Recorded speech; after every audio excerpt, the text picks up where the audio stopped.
प्रदेश में भजनलाल सरकार के कार्यकाल के 2 वर्ष पूरे होते ही सियासी बयानबाजी तेज हो गई है। जहां सरकार अपनी उपलब्धियों का बखान कर रही है, वहीं विपक्ष राज्य के बढ़ते कर्ज और आर्थिक हालात पर सवाल उठा रहा है। नेता प्रतिपक्ष टीकाराम जूली के आरोपों पर अब वित्त आयोग के अध्यक्ष अरुण चतुर्वेदी ने उदयपुर दौरे के दौरान तीखा जवाब दिया है। चतुर्वेदी ने विपक्ष पर तथ्यहीन और नकारात्मक राजनीति करने का आरोप लगाया। उदयपुर पहुंचे वित्त आयोग के अध्यक्ष अरुण चतुर्वेदी ने नेता प्रतिपक्ष टीकाराम जूली के बयानों पर कड़ा पलटवार किया। चतुर्वेदी ने कहा कि टीकाराम जूली ने ना तो राजस्थान सरकार का बजट पढ़ा है और ना ही राज्य की आर्थिक स्थिति को समझा है।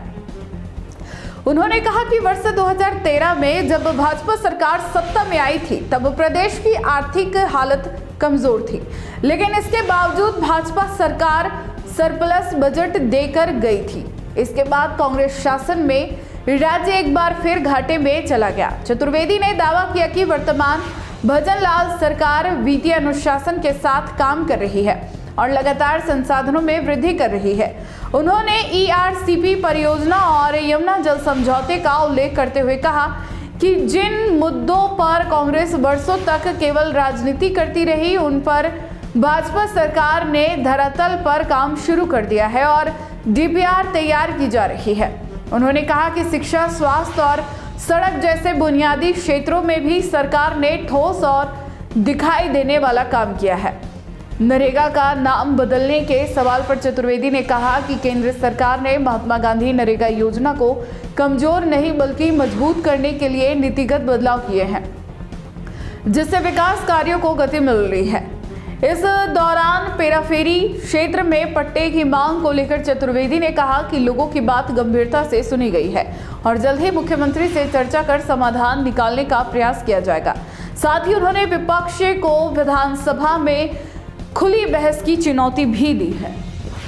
आज मुझे ध्यान आता है टीकाराम जी ने शायद पूरी तरह से ना बजट पढ़ा ना राज्य की आर्थिक स्थिति का अंदाज किया। 13 में जब हम सरकार में आए थे 1,76,000 का करोड़ का घाटा था और 76,000 करोड़ का बिजली का घाटा था।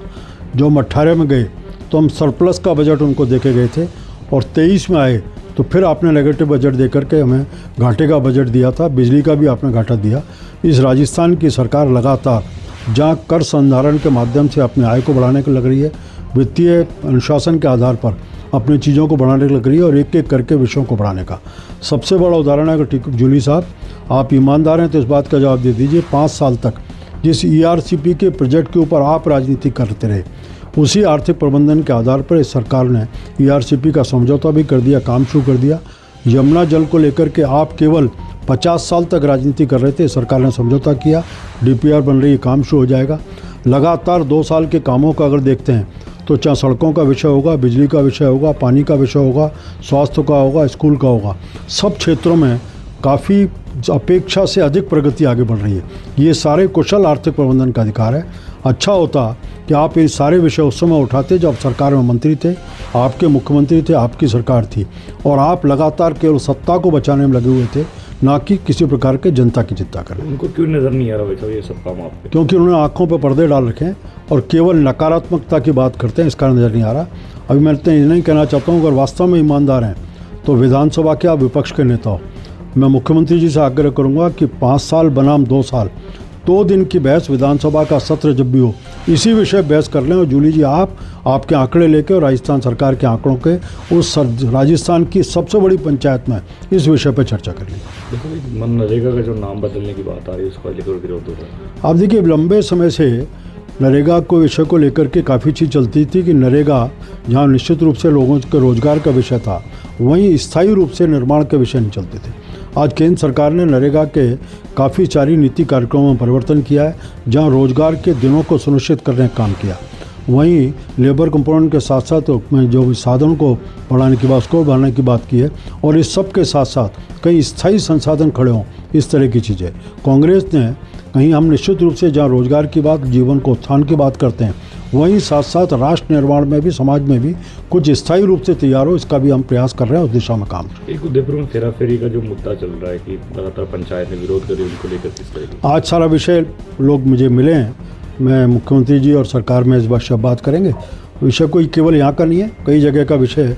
लंबे समय से अभी पट्टों का देने का काम, अभी लोग लगातार ऐसे शहरी संसाधन शिविर काम चल रहे हैं अभी उनमें, और उसके बाद लंबे समय से विषय है कि जो पेरिफेरी के विषय बढ़ा है उसमें कुछ असंतुलन की चीज़ें आती हैं।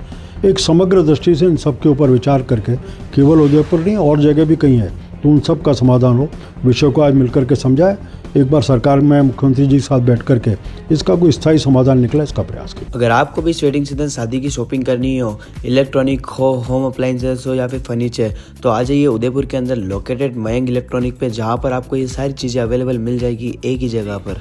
नमस्ते दोस्तों, मैं Hitesh Jain, owner Mayank electronics 2.0 and Mayank electronics mobile world. शादी की पूरी शॉपिंग करने पे हम दे रहे हैं लाडली बिटिया को 6,990 रुपये का गिफ्ट, जिसमें से हम आपको दे रहे हैं mixer, tiffin box, pillow, bedsheet, comforter, iron और 3 लीटर कुकर। इतना प्राइस आपको कोई नहीं देगा पूरे उदयपुर में। तो आज ही आइए, आपकी शादी का सामान सारा बुक कराइए। Mayank electronics 2.0 sector 14 100 feet road. धन्यवाद।